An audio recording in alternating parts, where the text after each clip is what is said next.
لما سمعت قصتها فهمت ليه ستات كتير قوي فاكرة إنها قوية وهي عايشة في استنزاف. ست جميلة قوي في منتصف الأربعينات، دكتورة كبيرة واسمها معروف، ورئيس مجلس إدارة واحدة من أكبر المستشفيات في دولة عربية ما. جابت شراكات عالمية ونجاحات تتدرس، ومع كل ده كل يوم الصبح بتصحى بتقل في صدرها فقدان شغف ورغبة إنها تهد كل حاجة بنتها، عشان جواها إحساس عميق قوي إن مفيش حاجة ليها معنى. ورغم كل إنجازاتها، جلسات العلاج النفسي جزء أساسي من حياتها بس علشان تقدر تكمل. أنا ساعتها وقفت أتفكر كتير قوي، كام ست وبنت فاهمين معنى القوة النفسية غلط، عايشين في حالة استنزاف تحت مسمى إنهم يكونوا أقوياء وأصحاب مرونة عالية. على مدار سنين إحنا ارتبط في أذهاننا صورة المرأة القوية بقالب واحد بس، الست الناجحة الصارمة، صارمة يعني، إنها تقول لأ، تتحمل، ما تعيطش وما بتغلطش.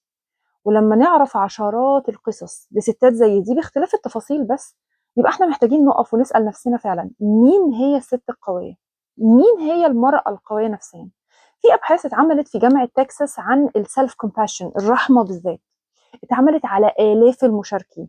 لقيوا إن الست اللي عندها رحمة بذاتها تعرف تحتوي نفسها وقت الغلط والفشل، عندها معدلات أقل من القلق والاكتئاب، وأعلى في المرونة النفسية والقدرة على التعافي. يعني إيه الكلام ده؟ يعني لما يبقى في صوت جواكي يقول لك انت مش كفايه، انت فاشله، ما فيش فايده فيكي، مخك بيتعامل مع الصوت ده على انه خطر حقيقي، فيعمل ايه؟ فيعلي الكورتيزول ويدخل جسمك في وضع دفاع، جهاز عصبي مشدود، توتر طول الوقت، وامراض بعد كده بتتخزن في جسمك مش لاقيه لها سبب. لكن لما تردي على هذا الصوت برفق، الجهاز العصبي بيبدأ يهدأ، هرمونات التوتر بتقل، مناطق التفكير الحكيم في الدماغ بتبدأ تنشط. الرفق بالذات مش دلع، دي طريقة تنظيم عصبي بيخليكي أقوى نفسيا وأكثر مرونة. وحتى الناقد الداخلي ده هو في الحقيقة مش عدو، هو صوت متخفي هدفه يحميكي، عاوزك أحسن، عاوزك تتطوري، بس بيتكلم اللغة اللي اتعلمها من الطفولة، من تجارب سابقة، وهي التهديد.